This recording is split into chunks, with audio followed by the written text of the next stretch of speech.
परिच्छिन्न होते हैं और वह अपने स्वरूप को नष्ट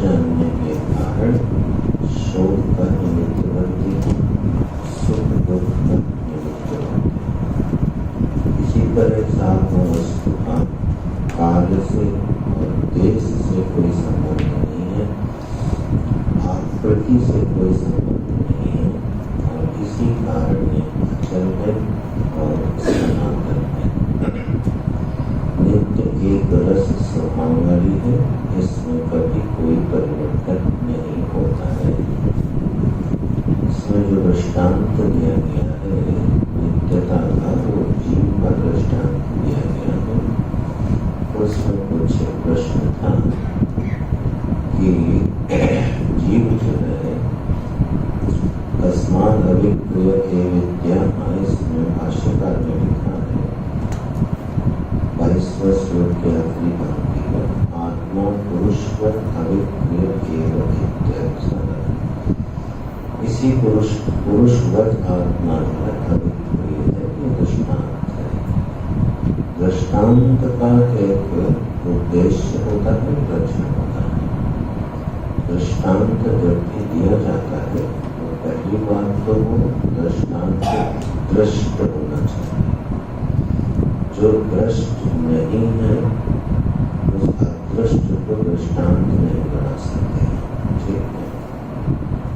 तो ऐसा कोई दृष्टांत हम दे दें कि किसी ने कभी देखा ही न हो, कभी सुना ही ना हो, तो अब कोई जैसे पारस आदि का दृष्टांत देते हैं तो वो क्या कि पुराण आदि शास्त्रों में सुना गया है, तो श्रवण भी दृष्टि के अंतर्गत आ जाता है। इसलिए जो हमने अपने इंद्रियों से प्रत्यक्ष नहीं किया है लेकिन शास्त्रादि से श्रवण किया है, उसको भी दृष्ट माना जाता है। जैसे स्वर्ग का सुख है, अब ये किसी के लिए दृष्ट नहीं है,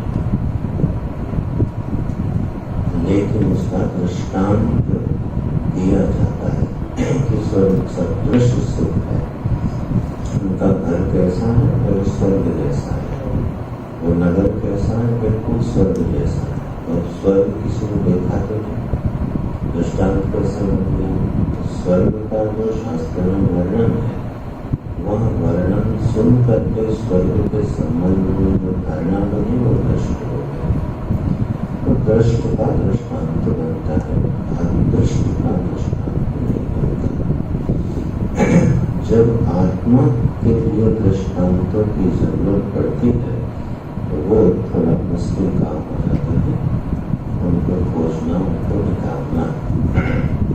तो आत्मा नित्य है, इसका दृष्टांत जो दिया गया, तो ऐसी कौन सी वस्तु है जो दृष्ट हो और नित्य हो, तो अपने आप में विरोधी हो जाता है।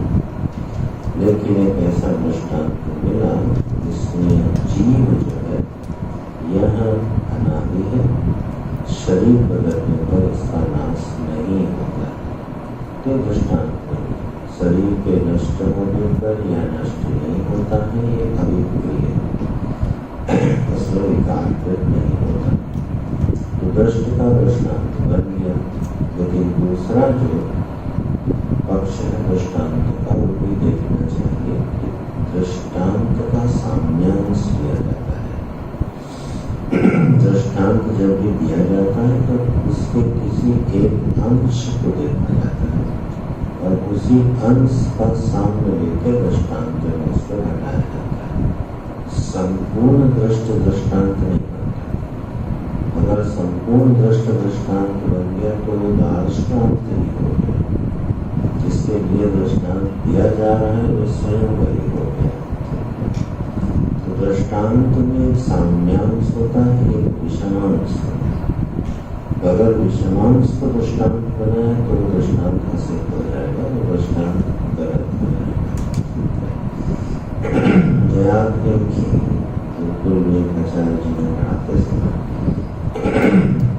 ऐसा बड़ा सुंदर समझाया दृष्टांत, थोड़ा लौकिक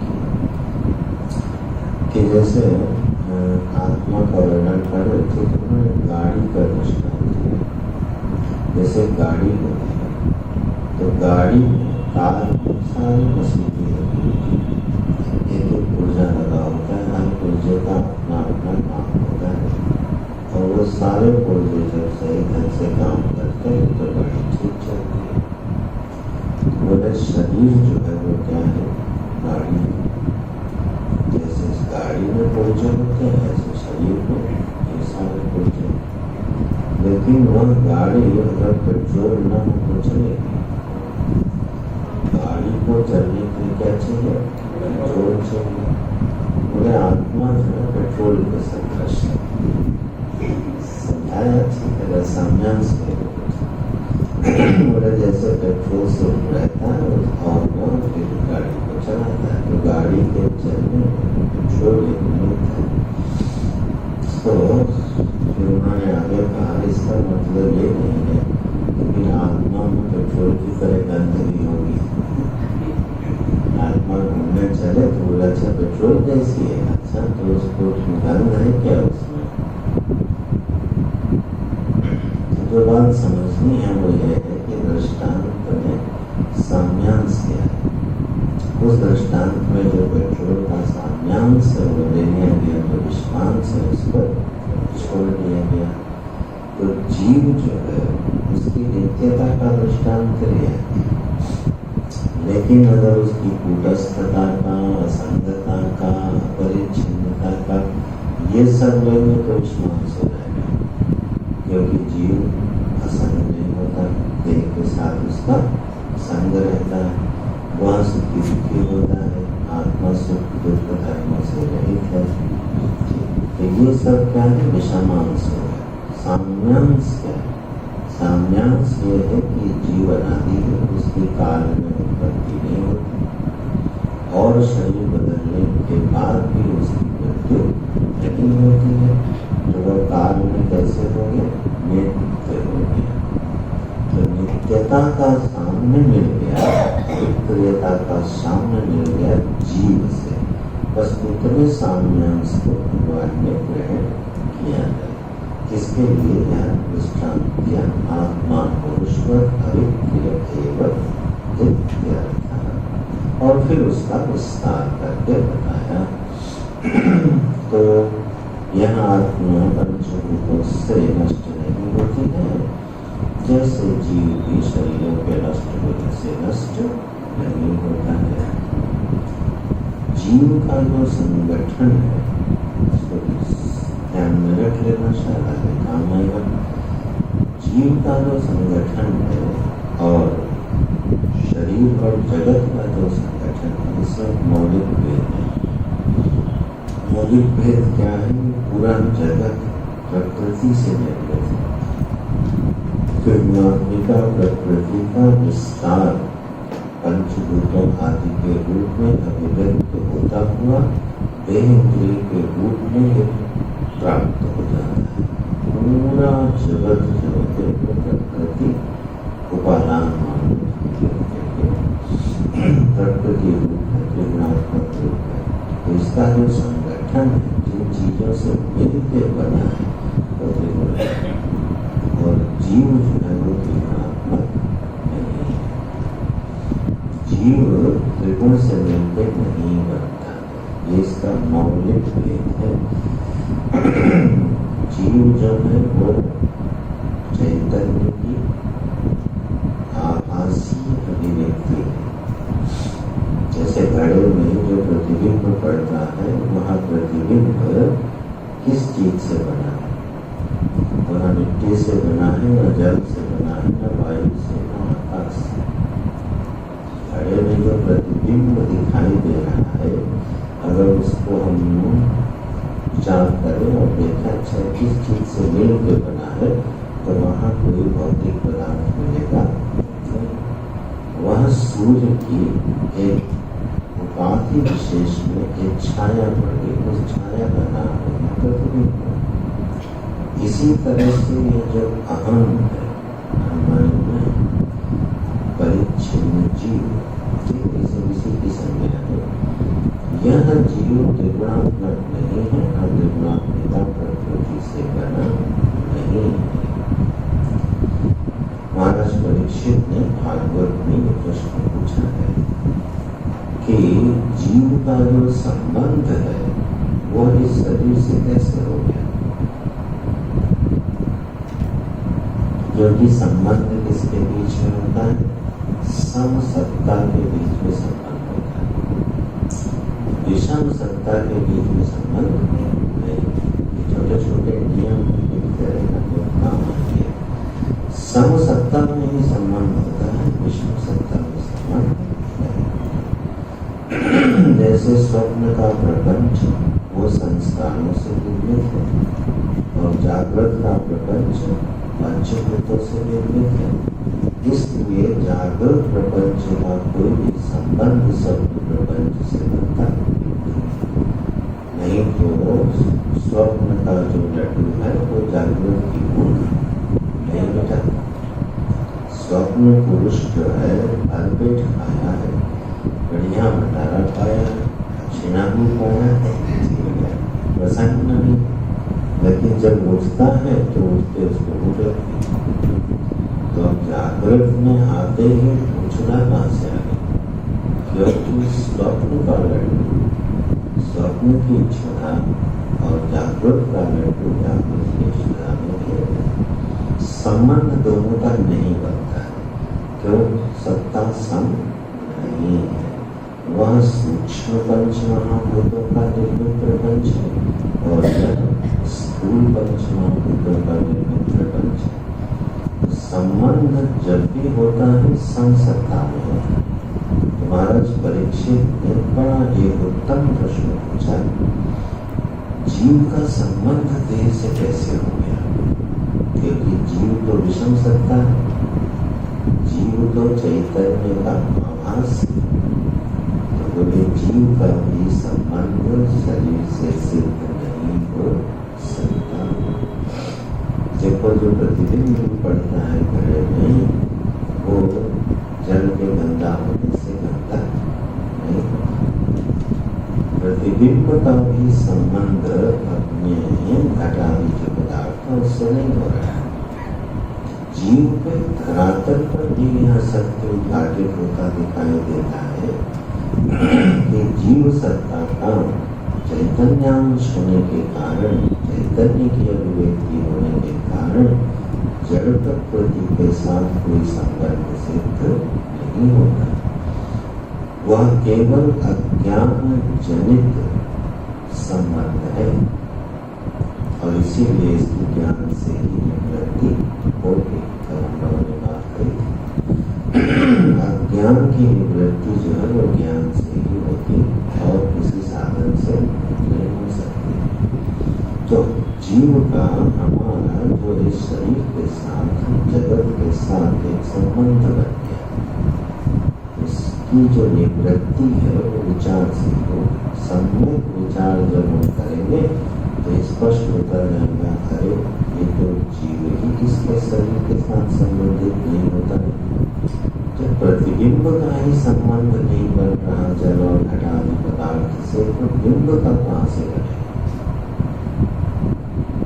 ये आभासी भूमिका हो गया, किसी पर चर्चा चल रही है तो दृष्टांत का जो है साम्यांश लेना चाहिए। यहाँ नित्य तथा साम्यांश जीव में है वो भगवान ने दिया है और इसको आधार बना के फिर वह पंचभूतों से विनष्ट नहीं हो सकता है। सर्वव्यापी नित्य स्थान व चल सनातन है। आप बोले जा रहे हैं एक तरह का गीत है, जब गीत कोई गाता है तो फिर उसमें अलंकृत जनपद भाषण करना शुरू होता है। गीत जैसा है, 5 शब्द पहले के दिए आगे अव्यक्त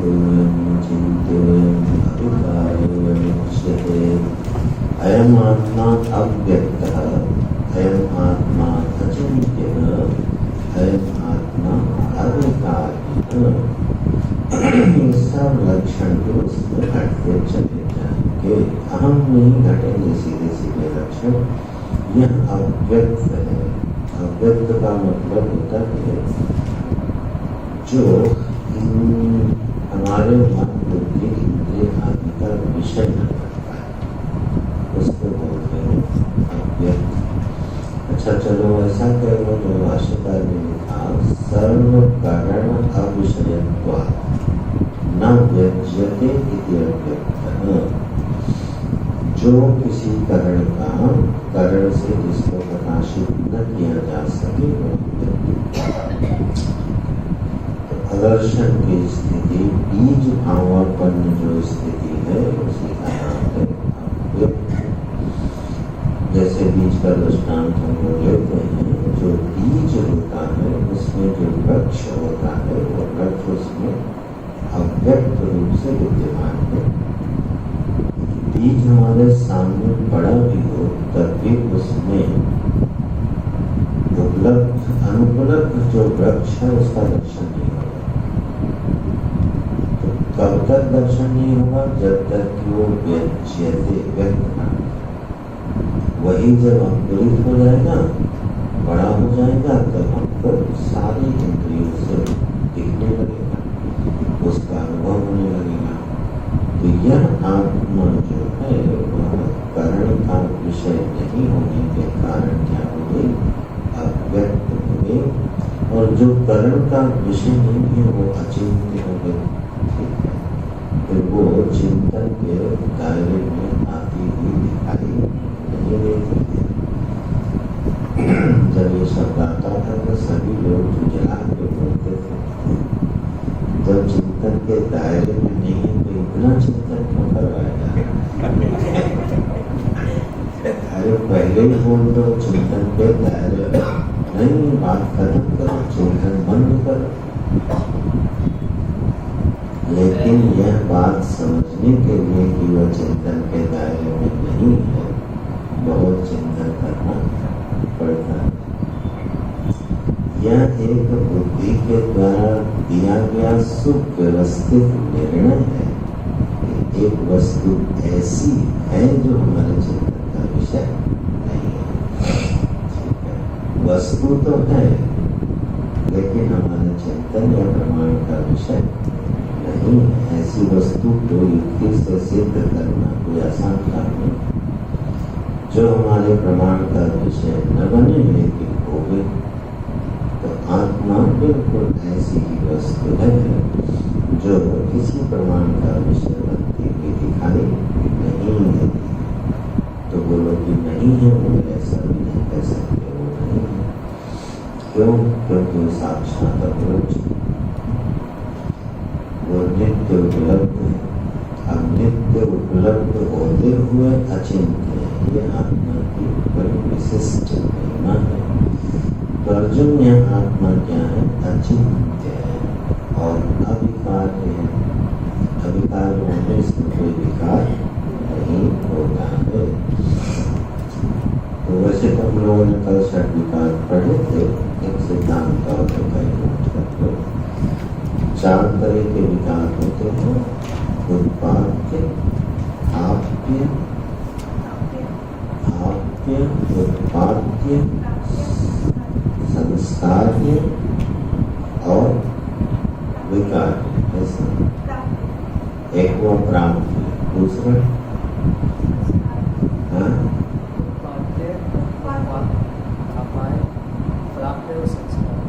उत्पाद्य संस्कार है ना। तो उत्पाद्य, प्राप्य, संस्कार और प्राप्य और आप्य एक ही चीज है। आप्य और प्राप्य में क्या अंतर है? अनभ्यासी विषम विद्या है। 4 होते हैं: उत्पाद्य, नश्य, उत्पाद्य, विकार्य, आप्य, संस्कार। जरा देखना चाहिए ईशावास्य के भाष्य में है। ईशावास्य उपनिषद के भाष्य में एग्जैक्ट शब्द क्या है? तो खैर ये विकारों की कोटि में है। क्या एक वस्तु प्राप्त नहीं है तो जो प्राप्त नहीं है उसको प्राप्त कर लिया, ये एक विकार है। अच्छा, जो प्राप्त है उसमें संस्कार करते हैं। ठीक है, और जो प्राप्त है उसका काल में स्वयं क्या हो गया? नाश हो गया। ये भी एक उसका विकार है। और जो वस्तु नहीं है उसको हमने उत्पन्न कर लिया, वो क्या हो गया? उत्पाद्य। जैसे सीधे घट पे आ जाए, घट जो है जब नहीं बना है और कुम्हार ने फिर उसको जब बनाया तो वो घट क्या हो गया, उत्पन्न हो गया। तो उसको क्या हो गया, उत्पाद्य नाम का विकार है। ठीक है। अच्छा, जब उत्पन्न हो गया, उत्पन्न होने के बाद हमने कहा ये जरा सजा सजाया नहीं लग रहा, बड़ा रफ सा, तो हमने उसमें क्या किया, संस्कार तो बढ़िया से रंग दिया, सजा दिया, स्वर्ण आदि से भी अलंकृत कर दिया, तो ये क्या हो गया, उसका संस्कार हो गया। ठीक है। इसके बाद उसको धीरे धीरे कालांतर में वो बड़ा छीन होते हुए क्या हो गया, नष्ट हो गया। ठीक है। ये एक विकार हो गया। तो बात और तीनों और चौथा है प्राप्त। एक वस्तु है लेकिन हमको प्राप्त नहीं है, उत्पन्न तो है लेकिन हमको प्राप्त नहीं है, और हमें प्रयत्न करके उसको प्राप्त करें। मान लो घट हमारे घर में नहीं है और हम गए और उचित धन देकर बाजार से ले आए, तो जो चीज नहीं थी वो हमको प्राप्त हो गई। आत्मा के लिए क्या करें, भगवान ने अविकार्यो अयम उच्यते। सिद्धांत क्या बन रहा है, आत्मा पहले से अप्राप्त नहीं है। ठीक। अगर ये अप्राप्त होती तो हम साधन करके इसको प्राप्त करते। ये नित्य उपलब्ध वस्तु का नाम है। ये अप्राप्त नहीं है, ये विकास नहीं है। अच्छा, आज हमारे पास नहीं है, ठीक है, वैकुंठ आदि में बैठी है, और उसके बाद हमने किया भोग, तब तो वहाँ से आत्मा उठी और हमारे पास चलिए हमको प्राप्त हो गई, ऐसा भी नहीं है। कहीं छुपी नहीं बैठी है, जो हमको इसकी कीमत देकर प्रयास करके उसको लाना पड़े, तो प्राप्त भी नहीं है। अच्छा, ये अगर उपलब्ध है तो बोले 5000 साल बाद ये घिस आके हल्की फुल्की हो गई, नष्ट हो गई, ये भी आत्मा का स्वरूप नहीं है। इस तरह से यह विकार जो है इस आत्मा में नहीं है। बोले इस चिंतन का परिणाम क्या है, ये तो चलो एक बात से तो ये आत्मा में अविकारी है। इसका प्रभाव क्या होना चाहिए इस ज्ञान का, इस ज्ञान का प्रभाव ये होना चाहिए कि आज अभी मुझे आत्मा प्राप्त नहीं है, ठीक है, और फिर कालांतर में हमको प्राप्त हो गई, ये भ्रम हो गया। ये भ्रम हो गया। आज हमको प्राप्त नहीं है और कालांतर में ये प्राप्त हो गई, अथवा जब हमको प्राप्त हो गई, हमने बड़े तपस्या की, अनुष्ठान किया, ध्यान लगाया और अद्भुत शांति और आनंद को प्राप्त कर लिया, बोले ठीक है प्राप्त हो गया। बोले अब हर साल इसको रिचार्ज करना पड़ेगा, ठीक, नहीं तो ये क्या होगा, गायब हो जाएगा।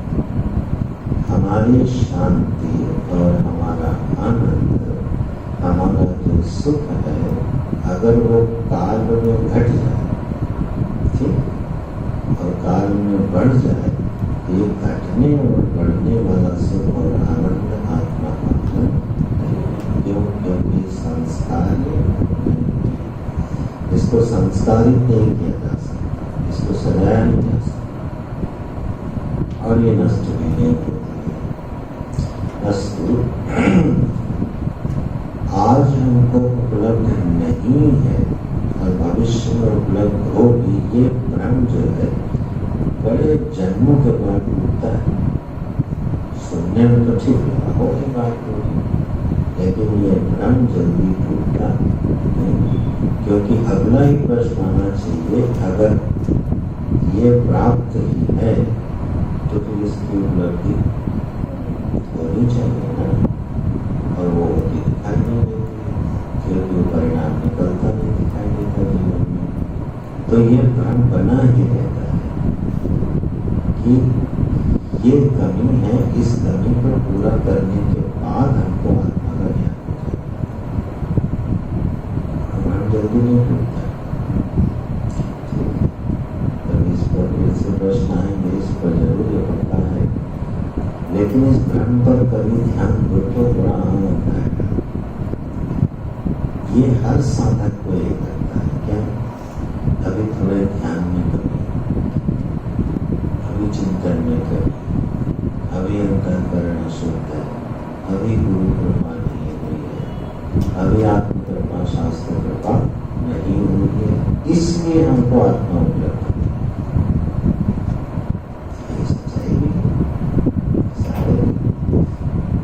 लेकिन सिद्धांत तो फिर कटेगा, वो गलत हो जाएगा, असिद्ध हो जाएगा। वो तो असिद्ध हो नहीं सकता, तो गलती का हम ये कह सकते हैं कि आत्मा तो प्राप्त है लेकिन उपलब्ध नहीं। ये तो होता है, कोई वस्तु प्राप्त हो लेकिन हमको उपलब्ध ना हो।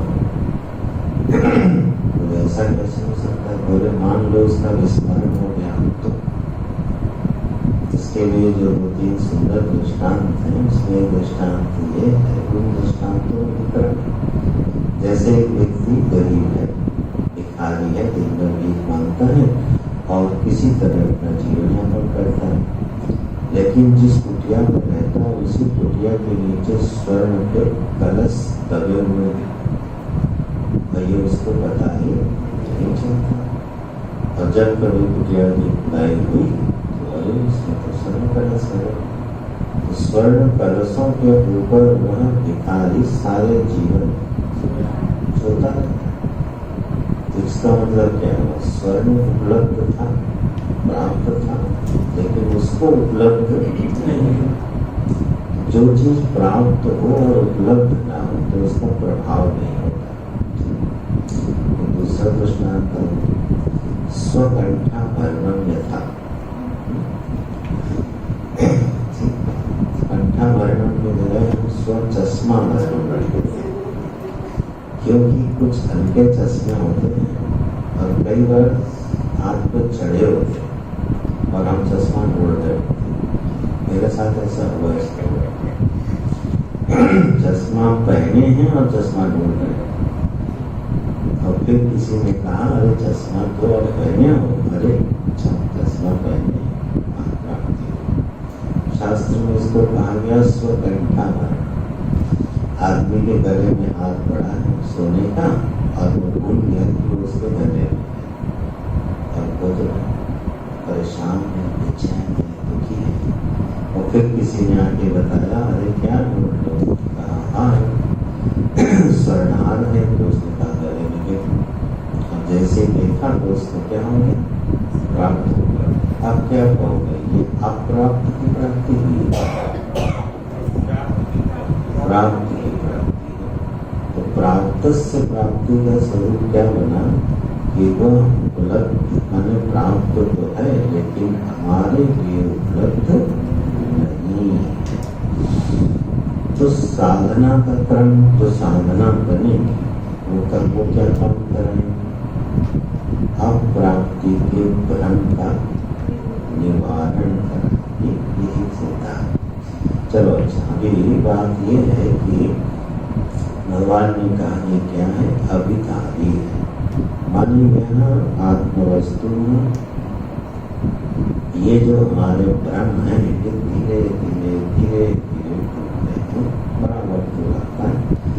हाँ, अगर सम्यक समझ हो जाए और आचार्य गुरु की श्रद्धा पूर्वक शरण हो जाए, श्रुति में अखंड विश्वास हो जाए कि काम जल्दी हो सकता है। और नहीं तो इसको तो मनुष्य फिर तो इसमें वक्त लगता है। इस सच को बड़ा मुश्किल था, सबसे सरल भी और सबसे मुश्किल भी। जैसे आंख दुनिया को देख सकती है लेकिन अपने आप को नहीं देख पाती। तो जो वस्तु हमको प्राप्त ही है उसकी वो दृष्टि जल्दी जाती नहीं है। यह अभिकारी है अर्जुन के तुमको प्राप्त ही है। इसको प्राप्त करने के लिए तुम्हें सिर्फ ध्यान देने की जरूरत है। विवेक की दृष्टि से जैसे ही तुम देखोगे तुमको इस सत्य का बोध हो जाएगा। अव्यक्तोयम अचिंत्योयम अभिकार्योयम उच्यते। इन तीनों में एक आचार्य का मत है, स्थूल शरीर का, सूक्ष्म शरीर का और कारण शरीर का भगवान ने निषेध। प्रामाणिक आचार्य इसलिए बोल रहा हूं। इन तीनों शब्दों से अव्यक्त से जागृतता, अचिंत्य से स्वप्न का, अभिकारी से कारण शरीर का, माने स्थूल शरीर, सूक्ष्म शरीर और कारण शरीर, इन तीनों शरीरों का निषेध करके जो बचता है उसका नाम आत्मा है। ये आत्मा के स्वरूप का भगवान ने निश्चय कर दिया 25वें श्लोक में आके। और फिर इसका फल क्या बताया? तस्मात्, इसलिए, एवं विदित्वा, इस प्रकार से जान करके, एनम एनम आत्मानम, अपने आप को इस प्रकार से जान करके, नाम शोचित वरहसि, हे अर्जुन अब तुमको शोक नहीं करना चाहिए। शोक फिर संभव नहीं है, तुम शोक के योग्य नहीं रह जाओगे। माने अगर आत्मा के इस स्वरूप को किसी ने यथावत जान लिया शास्त्रानुसार ही, तो परिणाम क्या घटेगा? शोचितो नारसी, तुम शोक के योग्य नहीं रह जाओगे, माने शोक जीवन से विदा हो जाएगा। तो आत्मा का स्वरूप तब तक समझ में नहीं आया, ये मानना पड़ेगा जब तक शोक का निवारण नहीं। शोक भी बना रहे और आत्मज्ञान भी बना रहे तो ये हो गया परोक्ष ज्ञान। ठीक है, जानता तो है लेकिन उसका प्रभाव अभी उसको प्राप्त नहीं है। तो बस ये गांठ बांधने वाली बात है अपने एक साधक के जीवन में शोक की निवृत्ति नहीं है, इसका मतलब आत्मा के स्वरूप को ठीक से समझा नहीं गया है और उस पर सम्यक प्रयत्न चलते रहना चाहिए। इसलिए अर्जुन, क्योंकि ऐसा है, आत्मा अव्यक्त अचिंत्य नित्य सर्वगत स्थाणु अचल सनातन है, इसलिए अपने आप को ऐसा जान करके तुम शोक से बाहर चले जाओगे। यहाँ जो विदित्वा जान करके, यहाँ जानना और शोक से निवृत्त होना, ये इसमें काल भेद नहीं है। ठीक है, क्रिया दो है लेकिन काल अंतर नहीं है। जैसे किसी को कहा गया भविष्य भुंक्ते, वह बैठकर भोजन करता है, तो अब बैठा भी है और भोजन भी कर रहा है, ये दोनों काम साथ साथ हो रहे नहीं हो रहा। बैठा भी है, बैठने रूपी जो क्रिया है वो भी, और भोजन रूपी क्रिया, तो बैठ करके भोजन करता है, माने दोनों काम साथ साथ हो रहे। तो विदित्वा शोचितो नारसी, जान करके शोक से मुक्त हो जाता है, इसका ये मतलब नहीं है आज जाना है 40 दिन कोर्स पूरा होने के बाद शोक हटा, ये नहीं हो। अगर ये बात रह गई तो समझने से चूक है। अगर जाना तो जानने का परिणाम क्या होना चाहिए? शोक निवृत्ति। कब? उसी बात। इसमें क्षणांतर नहीं होगा। ज्ञान और उसके परिणाम में इसमें काल का दूरी नहीं है। ये बड़ी अंतरंग रहस्य माने सूक्ष्म चिंतन की बात है, और इस पर विचार करेंगे। नहीं तो प्राय जितने भी ज्ञान है उनको क्रिया की अपेक्षा होगी। जितने भी ज्ञान है आत्मज्ञान से विपरीत, उन सब में संभवतः क्रिया की अपेक्षा होती है, तभी वो सिद्ध होते हैं। मान लो हमने समाधि के बारे में जाना कि अष्टांग योग के साधन को करने से समाधि की प्राप्ति होती है। ये जानने से तो समाधि नहीं होती ना। जब जाना हो उसके बाद क्या करना पड़ेगा? अच्छा, ऐसा कोई ज्ञान खोज के बताना जिसमें जाने और उसमें क्रिया करनी पड़े, उसका जो परिणाम होता है वही आत्मज्ञान का परिणाम। अभी ज्ञान लिया है, उसके बाद क्रिया होगी, तब इसकी उपलब्धि होगी कि चूक है।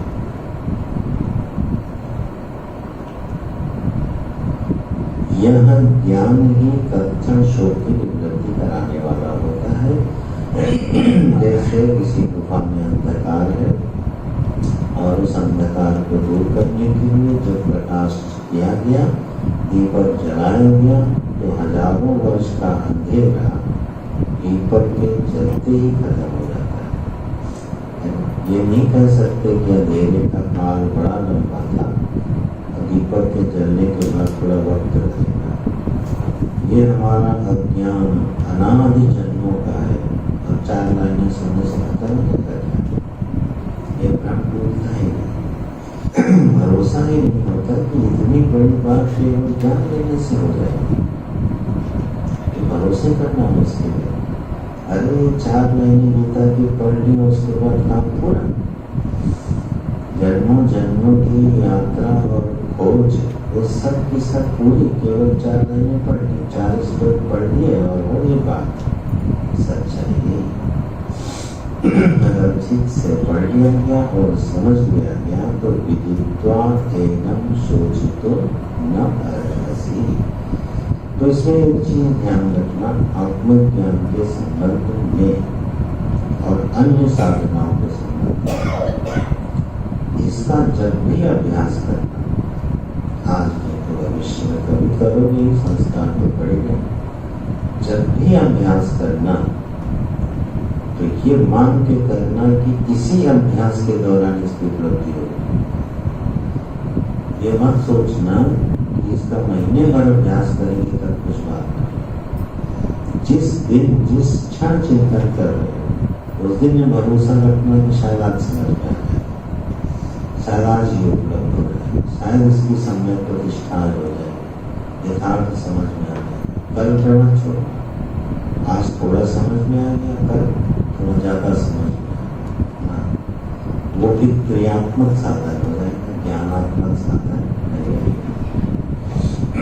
आज ध्यान में मजा आ गया तो कल भी बैठेंगे तो ध्यान में मजा आपका, परसों बैठेंगे और ज्यादा है।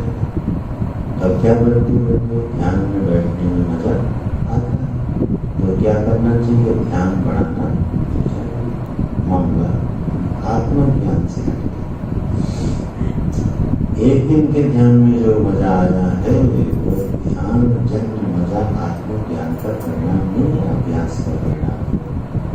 तो जब तक अभ्यास रहेगा मजा आता है, और जब अभ्यास छूट जाएगा तो मजा आना बंद हो जाएगा। जब भी कभी आत्मचिंतन हो गए, जिस क्षण हो गए, जिस दिन हो गए, उस दिन भगवान कृष्ण को हृदय में उपस्थित करके बोला, अच्छा आज बात बोला, आज हम वो समझ लेंगे जो कृष्ण समझाना चाहते हैं, और नहीं समझे तो बेटा अभ्यास किस तरह करना पड़ा।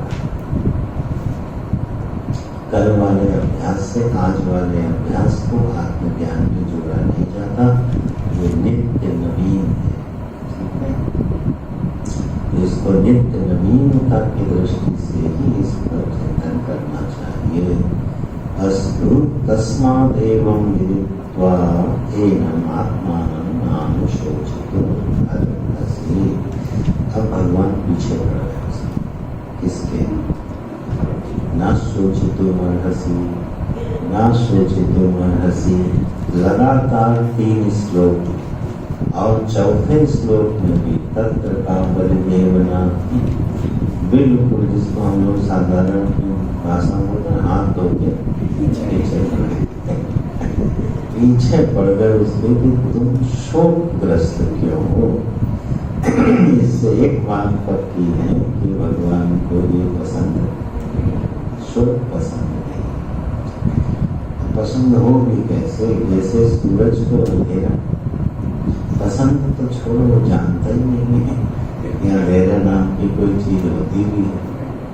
ठीक है, भगवान तो फिर भी करुणा करके अर्जुन के शोक को समझ रहे हैं, क्योंकि इस समय मायोपाधिक चैतन्य है, अवतार लिए तो समझ रहे हैं, अर्जुन की वेदना को समझ रहे, उसकी पीड़ा को समझ रहे, तो पीछे पड़ गए भाई शोक मत। 25वें श्लोक तक शोक निवृत्ति का जो साधन बताया वो बताया आत्मज्ञान। अब आगे धीरे धीरे विषय बदल रहे हैं। थोड़ा सा आए अर्जुन के धरातल पर। अर्जुन के किस धरातल पर आए? पहले अध्याय में अर्जुन ने जो कहा था उससे भगवान ने ये जाना, वैसे तो अंतर्यामी में गुरु के रूप की बात करो, ये जाना कि अर्जुन की समझ क्या है। अर्जुन की एक समझ ये है कि जीव जो है वो मरता नहीं, ये वो मानता है, माने आस्तिक है। ठीक, क्यों? लुप्त पिंडोदक क्रिया बोला ना, तो श्राद्ध नहीं होंगे, नरक में जाएंगे, नरक में जाना पड़ेगा। तो इस तरह से जो उसने वाक्य बोले थे, स्वर्ग आदि नरक आदि का वर्णन किया, श्राद्ध आदि का वर्णन किया, इससे बिल्कुल पक्का सिद्ध है कि किस सिद्धांत को मानने वाला है कि जीव नित्य है। बोले अच्छा, तुम जिस सिद्धांत को मानते हो आप उसी पर बात करें। इसलिए बोले अर्थ चैनम नित्य जातम नित्यम वा मन्यसे व्रतम। अरे अर्जुन, एनम आत्मानं नित्य जातम नित्यम वा मन्यसे व्रतम।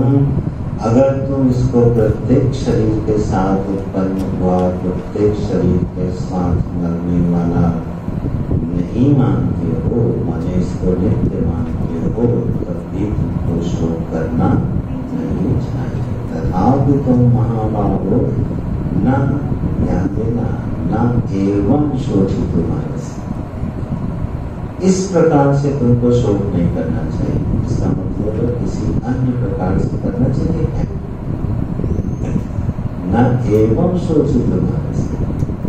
क्या कर रहे हैं? अगर इस धरातल पर भी शोक से मुक्ति होगी, वैसी नहीं होगी जैसी आत्मज्ञान से होती है।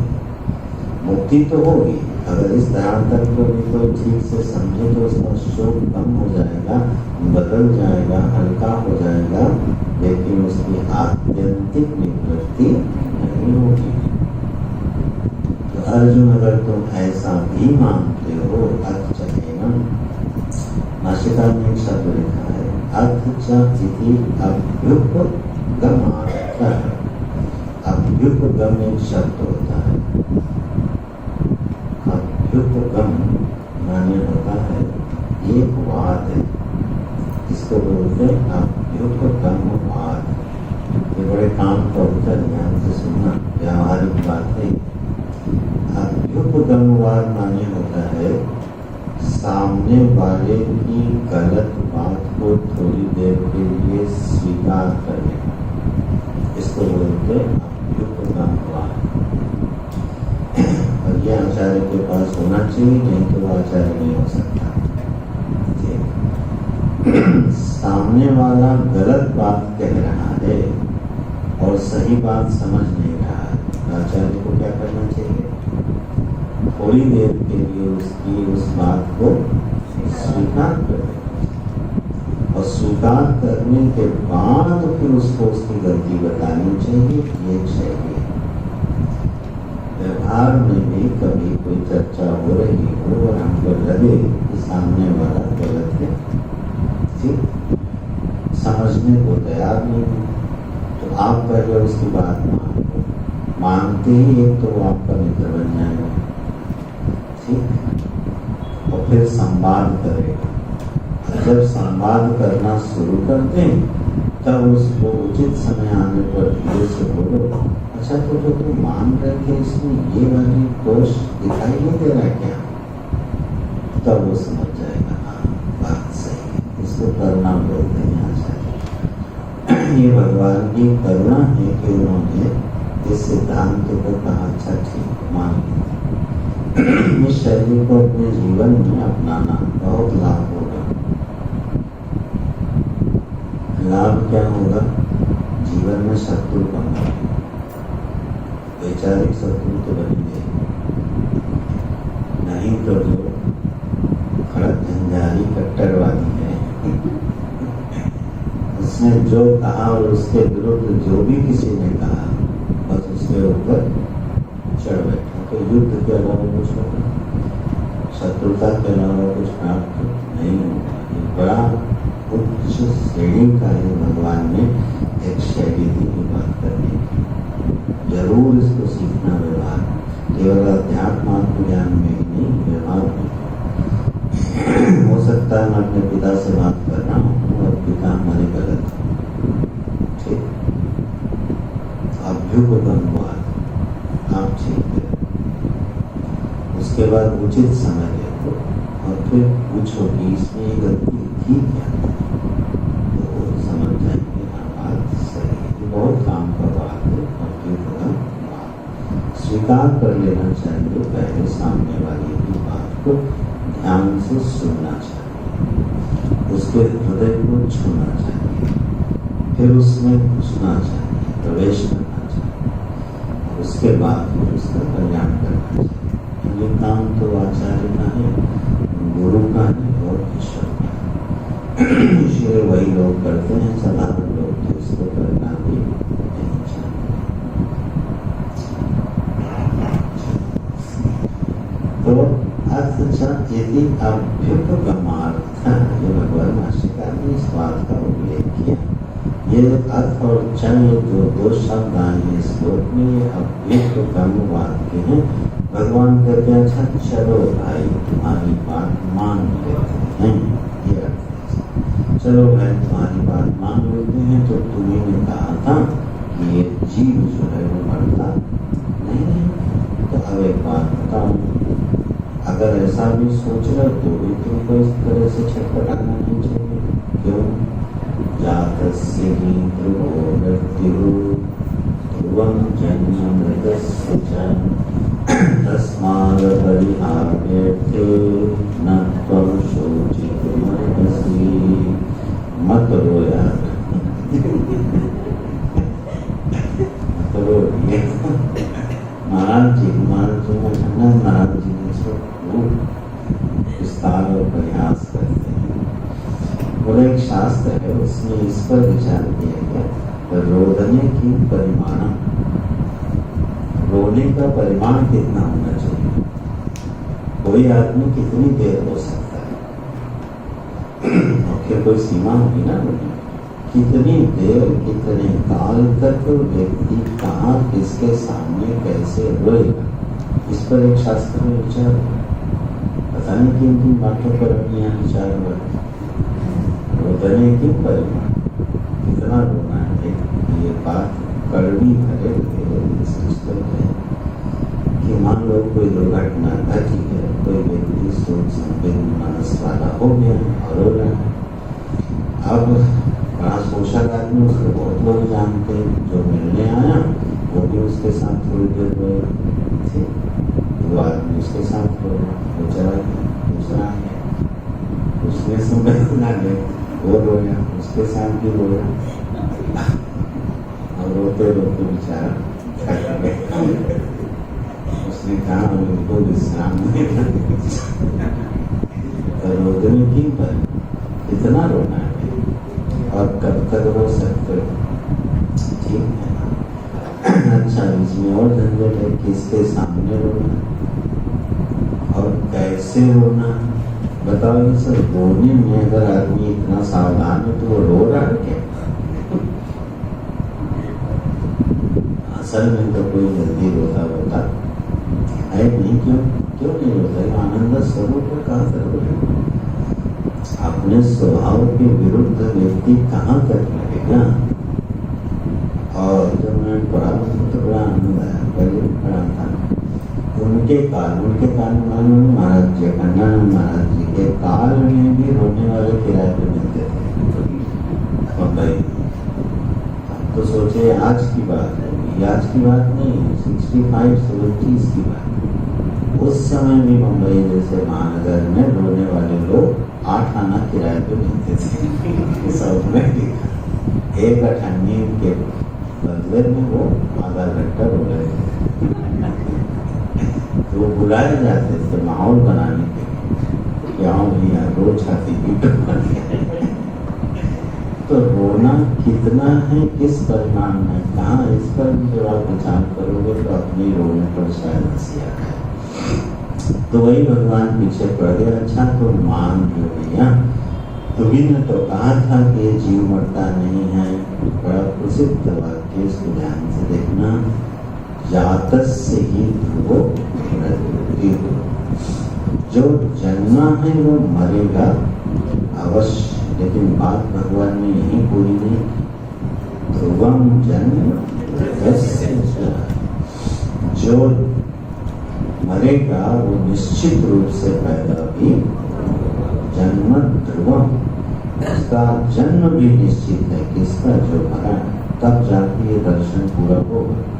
नहीं जातस्य ही ध्रुवो मृत्यु, इतना तो चारवाक नहीं मानता है। बहुत से लोग दुनिया के मानते हैं कि जो जन्मा है वो मरेगा। तो आदि का सारी दुनिया मानती, शायद ही पूरे इस जगत में कोई ऐसा हो जो ये ना बोले कि जो जन्मा है वो नहीं मरेगा। लेकिन यह सिद्धांत कब बनता है? जब अगला वाक्य से बनता है, ध्रुवम जन्म यस्य, जो मरा है वो अर्जुन जन्मेगा जरूर। तो फिर क्यों रो रहे? तस्मात् कारणात्, अब इस शब्द पर ध्यान देना, अपरिहार्येण त्वं शोचितुम् अर्हसि। ये अपरिहार्य है। अपरिहार्य माने होता है जिसका निवारण न किया जा सके, जिसका परिहार न किया जा सके, जिसका निवारण न किया जा सके, ऐसी बात के लिए अर्जुन क्या रोना उचित है?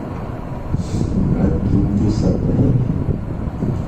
जो चीज अपरिहार्य है, जिसको होना ही है, जिसको रोका जा ही नहीं सकता है, क्या उसके लिए शोक करना चाहिए? भगवान कहते हैं ना तुम सोचो। अर्जुन तुम इसके लिए शोक नहीं कर सकते, नहीं करना चाहिए, किसी को भी नहीं करना चाहिए। किस चीज के लिए? जो अपरिहार्य है। और ध्यान देना शुरू करेंगे तो 90% चीजें जीवन में क्या अपरिहार्य, तो 90% शोक तो कम हो जाना चाहिए। एवं ना सोची तो मनस, इस प्रकार से मत परेशान हो तो अपरिहार्य चीजों के लिए क्यों शोक करना। वशिष्ठ जी ने भरत जी को 6 चीजें अपरिहार्य बता दी।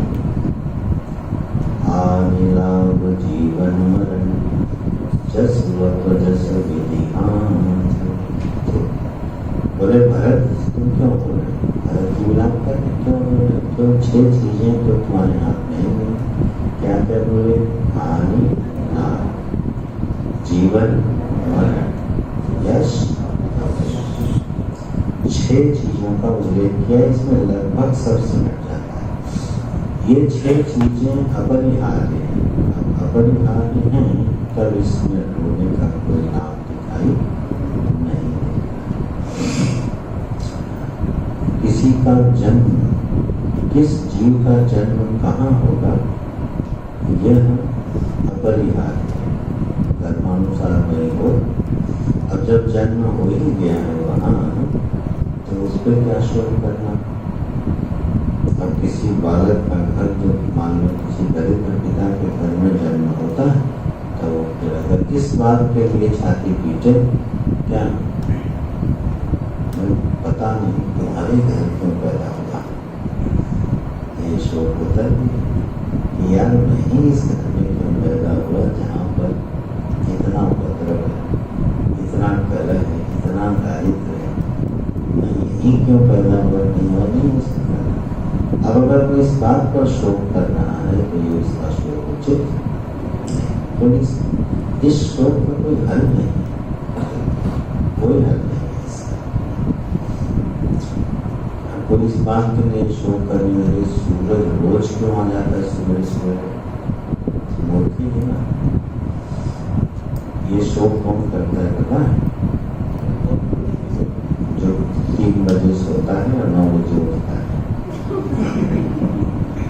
उसकी खिड़की से जो सूरज घुसता है तो जलाता है, बोलता है यार अच्छे से पड़ता नहीं लगा, ये देखो आ गया सूरज।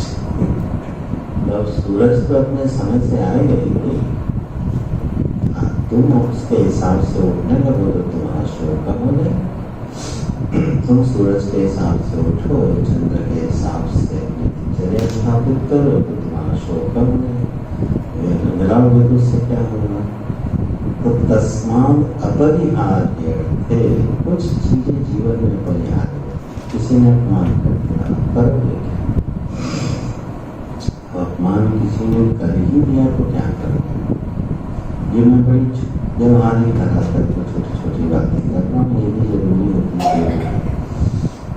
मान लो आप स्टेशन पर खड़े और ट्रेन जो है लेट हो, अब ट्रेन वाले भी धीरे धीरे लेट कराते हैं। अगर 4 घंटा लेट है तो आधे घंटे की संभावना बताते हैं, ये आधे घंटे विलंब से आने की संभावना है। ये बोलते, ये नहीं बोलते आधे घंटे बाद आ रहे हैं, लेकिन उनको मालूम है 3 घंटे तक नहीं आएगी, इसलिए विलंब से आने की संभावना है। अब ठीक है भाई, आ रहे हैं। अब अपने मन पर उसका जरा प्रभाव देखना। कोई व्यक्ति अपना चलो विलंब से आ रहे, उसमें वो क्या करे? अपरिहार्य, वो क्या कर सकता है? लेकिन कुछ लोग पूरे इंडियन रेलवे सिस्टम को सिरे से धोना शुरू करेंगे, कुछ भ्रष्टाचार की बात करेंगे, अपनी भड़ास निकालते हैं। तो ये आदमी अपने कुंठा को, अपने शोक को किसी न किसी बहाने व्यक्त करता है, बेचैन रहता है। लेकिन हो सकता है उसमें से कोई ऐसा भी हो, बढ़िया अपनी किताब निकाले और बढ़िया दुकान से चाय का कप ढूंढ के लाए और आराम से बैठ के पढ़े, ठीक। और उसको पता ही नहीं चलेगा कि ट्रेन की कितनी संभावना घटी है, बढ़ी, और वो समय उसने क्या किया, उपयोग कर लिया और आनंद से उठा लिया, क्योंकि वहाँ वो कुछ कर नहीं सकता।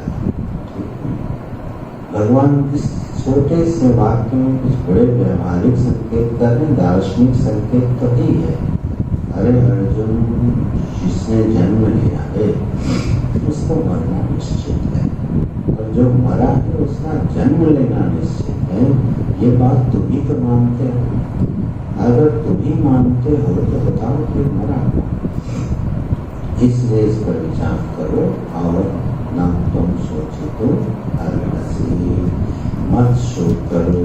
और फिर वही बात वहाँ के अव्यक्तादीनि भूतानि व्यक्तमध्यानि भारत अव्यक्तनिधनान्येव तत्र परिदेवना।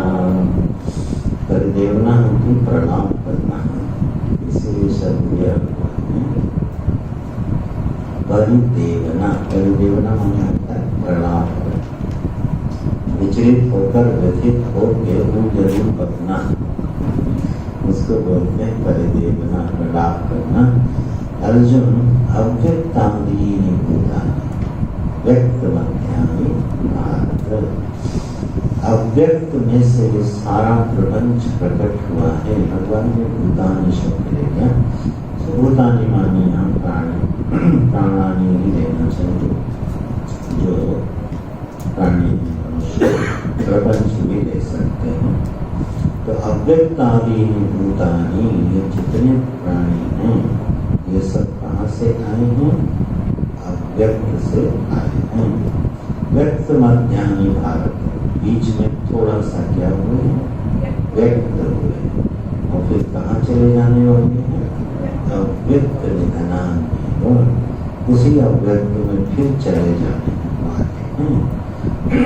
तत्र का तत्र तस्मिन् विषये, फिर इस विषय में क्या प्रलाप करना है? तो भगवान कहना क्या चाहते हैं? उनके संकेत को आओ उनको को समझाना क्या कहना चाहते हैं। इसको बड़ी लोग भाषाओं में हम लोग बचपन से सुनते आ रहे हैं, गाँवों में भी बुजुर्ग लोग कहते चले आ रहे हैं क्या? अरे 4 दिन की जिंदगी, उसका अर्थ क्या है? 4 दिन का जो जीवन है उसमें उलझो मत, ये तो कहना चाहते।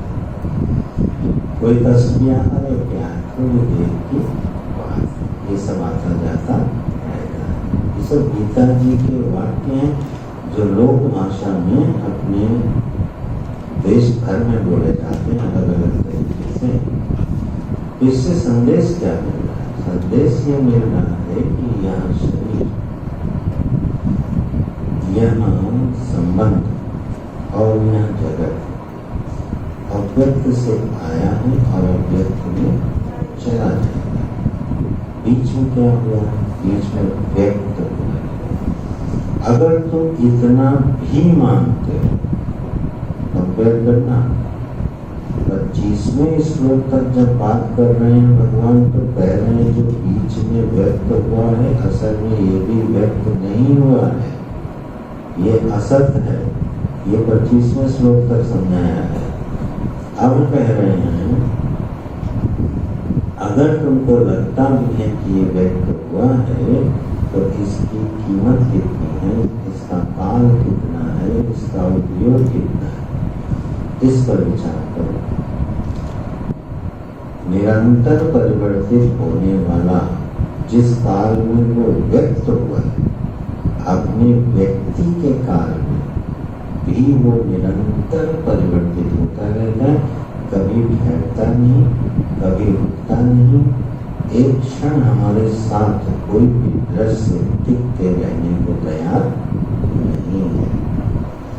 तो यह जो व्यक्त जगत का स्वभाव है, व्यक्त शरीर का स्वभाव है, इस सत्य पर अगर तुम्हारी दृष्टि जा रही हो तो फिर इतना प्रभाव क्यों?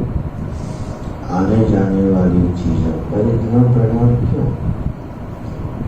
वो व्यक्त हुआ है फिर अव्यक्त हो जाएगा, ये इसका स्वभाव है, ये अपरिहार्य अंग है जीवन का। जो व्यक्त है वो अव्यक्त हो जाने वाला है।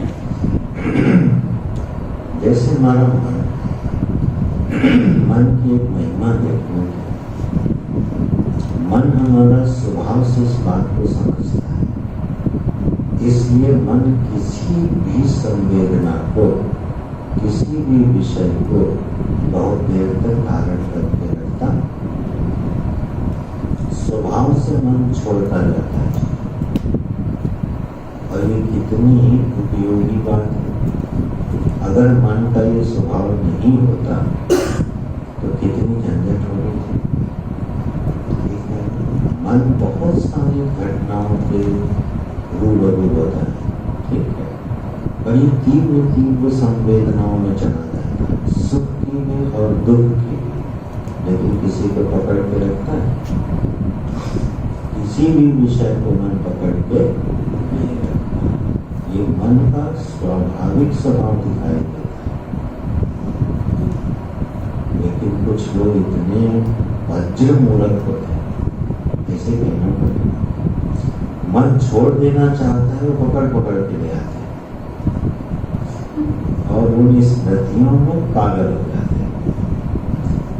मन तो छोड़ रहा है लेकिन वो जनाब क्या कर रहे हैं? याद कर करके उसको ला रहे हैं। ठीक है, किसी दुखद घटना का अथवा किसी सुखद घटना इतना गहरा संस्कार डाल दिया कि उसको वो बार बार घसीट के लाते हैं और याद करने लगते हैं, रिपीट करते हैं। ये बड़ी मूर्खता वाली बात है। मन तो बेचारा हमको स्वभाव से बता रहा है कि यहाँ कुछ पकड़ने लायक है नहीं, हम तो पकड़ के लाते हैं तुमको वो देते हैं, उसके बाद छोड़ देते हैं, फिर दूसरी चीज लेने चले जाते हैं, तीसरी चीज लेने चले जाते हैं। स्वभाव से प्रकृति असंग है। नदियों को देख लो, पर्वतों को देख लो, सूर्य को देख लो, चंद्र को देख लो, पूरे प्रकृति के चक्र को देख लो, यहाँ कोई कुछ पकड़ के रखता नहीं। निरंतर प्रवाह में अपनी उपयोगिता को सिद्ध करते हुए विसर्जित होता जा रहा है। यहाँ कोई भी कुछ भी पकड़ के रखता। पर मनुष्य ऐसा प्राणी है कि अपने अज्ञान के कारण, थोड़ी नासमझी के कारण ये उस हर चीज को पकड़ के बैठना चाहता है और फिर इसी में वो तनाव में रहता है, दुख में रहता है। ये तो जीवन एक प्रवाह है, तो बह रहा है, इसको बहने दो। मन के रूप में ही ये जगत का प्रवाह रहता है, निरंतर रहता है। ज्ञानी उसको कहते हैं जो इस प्रवाह में रंच मात्र भी परिवर्तन की इच्छा नहीं रखता। इतना असंग और सहज हो गया कि वह रंच मात्र भी इसमें परिवर्तन की इच्छा नहीं रखता। और इसी मन के साथ जो इसमें शुभ परिवर्तन की इच्छा रखता है, ठीक, वो सत्कर्म। जो अशुभ परिवर्तन की इच्छा रखता है वो असत्कर्म, वो दुष्ट कर्म। वो इस प्रवाह में क्या है, कुछ अशुभ को इकट्ठा करके रखना चाहता है, और अच्छा से अशुभ हो गया, दुष्ट हो गया। कोई व्यक्ति है उसमें अशुभ को बर्दाश्त नहीं करता, शुभ शुभ को रखना चाहता है, वो तपस्वी हो गया, वो साधक हो गया, वो योगी हो गया। आज महाराज जी का कुछ स्मरण हो रहा है। महाराज जी ने खंडन करा, उन्होंने आश्रम की व्यवस्था को बड़े सुंदर ढंग से बोला।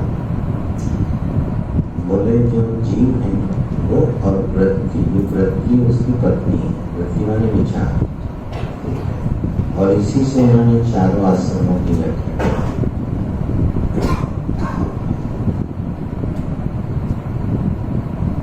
सन्यासी की वृत्ति क्या है? बोले वो किसी भी वृत्ति को रखना नहीं चाहता। जो किसी भी वृत्ति को न रखना चाहे वो क्या हो गया? अनादिशील योगी हो गया। उसका क्या प्रयास है? वो किसी भी वृत्ति को रखना नहीं चाहता। वानप्रस्थी क्या है? वृत्ति रखना चाहता है, उपयोग नहीं करता है। वानप्रस्थ आश्रम में क्या होता है? अर्धांगिनी साथ में रहती है, ठीक है, लेकिन गृहस्थ आश्रम की तरह नहीं रहती। तो वानप्रस्थी की वृत्ति क्या है? वृत्ति तो बनी रहे, उसकी कोई उपयोगिता नहीं। गृहस्थ आश्रम में वृत्ति को कैसे रखता है? बोले वह वृत्ति को रख के उसका उपयोग करता है। तो जो वृत्ति का उपयोग कर रहा है वो गृहस्थ आश्रम, जो वृत्ति से त्रस्त हो रहा है वानप्रस्थी, जो वृत्ति को रखना ही नहीं चाहता है वो योगी, ठीक है। और ब्रह्मचारी कौन है? वो वृत्ति का निर्माण करना चाहता है, अपने कुछ योग्य बना रहा है कि वृत्तियों का, अपनी अनुकूल वृत्ति का निर्माण कर सके।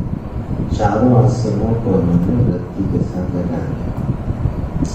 इन चारों वृत्तियों से अतिरिक्त एक महापुरुष और है, ठीक है। उन्होंने कहा वृत्ति रहे तो ठीक और न रहे तो ठीक, शुभ रहे तो ठीक और अशुभ रहे तो ठीक, उसका नाम है ज्ञानी। 25वें श्लोक तक इसकी हम लोगों ने चर्चा करी। ऐसा व्यक्ति अपने अंतःकरण में उठने वाली वृत्ति से निरंतर असंग रहता है, बल्कि असंग भी नहीं, ठीक है।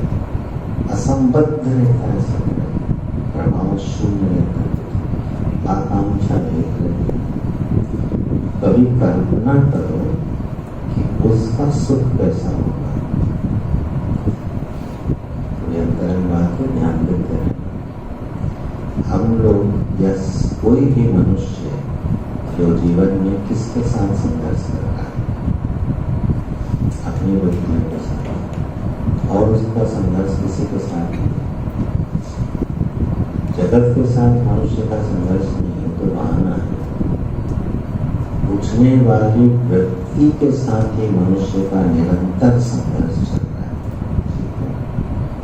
और वृत्ति के इन्हीं संघर्षों से नए नए परिणाम पैदा होते रहते हैं। तपस्वी हो जाता है, कोई योगी, कोई साधक, कोई भक्त, कोई ज्ञानी, कोई भोगी, कोई योगी, ये सब के सब अपनी वृत्तियों के साथ एक संघर्ष कर रहे हैं। तो सहज अवस्था वो है जिसका वृत्तियों के साथ संघर्ष समाप्त हो गया, उसको बोलते ज्ञानी। भगवान ने किस स्तर पर क्या कहा अर्जुन से? बोले अच्छा तुम अगर ऐसा मानते हो मानिए ये तुम्हारी समझ है ना, ये तुम्हारी वृत्ति है, यही तुम्हारी समझ है, इसी समझ के आधार पर भी तुम एक समझ पैदा करो कि वृत्ति के साथ संघर्ष है। जिस वृत्ति ने अर्जुन जैसे महावीर को शोकमग्न करके उसको शिथिल कर दिया, उसके हाथ से गांधी धनुष गिर गया, शोकाकुल हो गया, कार्पण्य दोष से भर गया, क्या हुआ उसके लिए? एक वृत्ति तो आ गई, अब क्या बाहर क्या परिवर्तन हो रहा था भाई? वो तो युद्ध करने के लिए उद्यत ही था। परिवर्तन क्या हुआ? परिवर्तन उसकी वृत्ति में हो गया, और वृत्ति में परिवर्तन होने से देखो परिणाम क्या है। तो भगवान कह रहे अच्छा चलो तुमने जो एक वृत्ति हमको बताई थी, मैं अपने को बात से उसको स्वीकार करके तुमसे पूछ रहा हूँ और तुमको सलाह दे रहा हूँ कि उसमें अगर तुम ऐसी समझ रखो, ऐसी वृत्ति बनाओ, तो भी तुम शोक से पार चले, तात्कालिक शोक से तुम्हारी निवृत्ति हो जाएगी। उसके लिए ये 26, 27, 28 श्लोक बोले हैं भगवान ने कि अगर कोई यह समझ ले कि यह सब क्षण मात्र का है, क्षण भंगुर है, कुछ भी स्थायी नहीं है, कोई भी प्रतीति और कोई भी अनुभव हमारे जीवन में सदा साथ रहने वाला नहीं है, तो भी उसका शोक कम हो जाएगा। अव्यक्त से आया है जगत, अव्यक्त में चला जाएगा। कहाँ तुम रोज के भूखे घूम रहे हो? तत्र का परिदेवना। अरे अर्जुन, इसमें भी कोई प्रणाम मत करो। तत्र का परिदेवना को आप प्रणाम अदृष्ट दृष्ट प्रणष्ट भ्रांति भूतेषु भूतेषु दर्शन। सुंदर भाष्य लिखते हैं। मूल सिद्धांत को छोड़े बिना भगवान भाष्यकार भाष्य लिखते हैं। जगत का उन्होंने स्वभाव बताया जगत का ये कैसा है? दृष्ट नष्ट स्वभाव। जगत का स्वरूप कैसा है? दृष्ट नष्ट स्वभाव। क्या हुआ भाई? जो दृष्ट हुआ और नष्ट, दृष्ट हुआ और नष्ट, ये जगत का स्वभाव है। उसी को भगवान ने कह रहे अव्यक्त से आया, व्यक्त हुआ और अव्यक्त में चला गया। दृष्ट प्रणष्ट, तो बस दृष्ट हो रहा है, नष्ट हो रहा है, दृष्ट हो रहा है, नष्ट हो रहा है।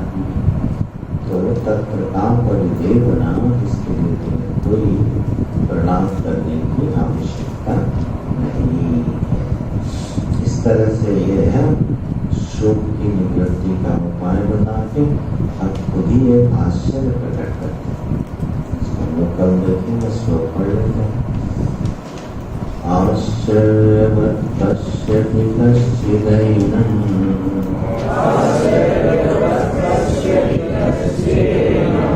आश्चर्यवत् वदति तथैव चान्यः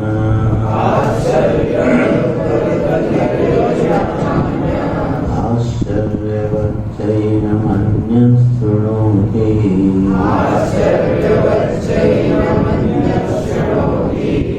श्रुत्वाप्येनं वेद न चैव कश्चित्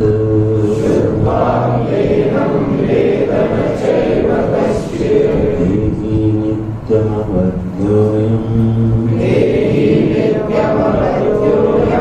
देहे सर्वस्य भारत तस्मात् सर्वाणि भूतानि न त्वं शोचितुमर्हसि। इतने बार हमसे कोई पहले शोक मत हो तो आदमी लाठी खा ले। कोई आदमी रो रहा हो और बाद में बार बार जाओ अब जाओ क्या रो रहे यार, क्या बिगड़ गया? एक बार सुनेगा, दो बार सुनेगा, उसके बाद ख्याल आएगा। तुमको क्या मालूम है क्यों रो रहा? जीवन में ऐसी विपत्ति जब तुम्हारे ऊपर आएगी तब तुमको समझ में आएगा रोना धोना क्या होता है, गुस्सा होता है। भगवान बोल रहे चले यार न तुम सोचित मनसी न, भगवान की वाणी इसलिए इस हृदय में धारण करना चाहिए। न विकल्पित तो मनसी फिर बोले अरे मत आपको यार संदेश को मिला के हम लोगों को ये ले लेना चाहिए मोटा मोटा सा एक। जब भी चित्त जो है शोकग्रस्त हुए तो जरा कृष्ण को याद, क्योंकि शोक का कोई भी कारण सही से मिलेगा तो वह शोक जो है अच्छा इसके बाद भी जब हटाए ना हटे ठीक तो बैठ जाना बोलना अच्छा भाई तुम बने रहो, बड़े आनंद से रहो, जब तक तुम रहोगे तब तक मैं बैठा हूँ ठीक। थोड़ी देर में चला जाए कोई शोक ऐसा भी हो सकता है जीवन में हटाए ना जो बार बार आए थोड़ी देर के लिए बैठ जाओगे अच्छा तुम बने रहो, और जब तक तुम बने रहोगे हम बैठे, जब तुम जाओगे तब हम दूसरा काम करेंगे, थोड़ी देर में गायब हो जाएगा। तो शोक जो है वो जीवन में भगवान की दृष्टि में अनुचित। ध्यान रखना संवेदन शून्य होने के लिए भगवान नहीं बोल रहे, शोक शून्य होने के लिए बोल रहे। इसमें अंतर पता चला गीता सुन के गए और किसी की अर्थी में गए और वहाँ जाके हंस रहे, क्यों हंस रहे? ना सोची तो भगवान ने 6 बार बोला वो ममता नहीं करना है। संवेदन शून्य होने की बात नहीं कह रहे हैं भगवान कृष्ण, खुद ही के संवेदन शून्य संवेदन सहित है अपने भक्तों के लिए, संवेदनशील है कि वह अपने भक्तों की दुख देखकर द्रवित हो जाता है। तो द्रवित होना, संवेदना से भर जाना और शोकग्रस्त हो जाना इसमें अंतर होता है। ये बात है कि हम लोगों को कर लेना चाहिए।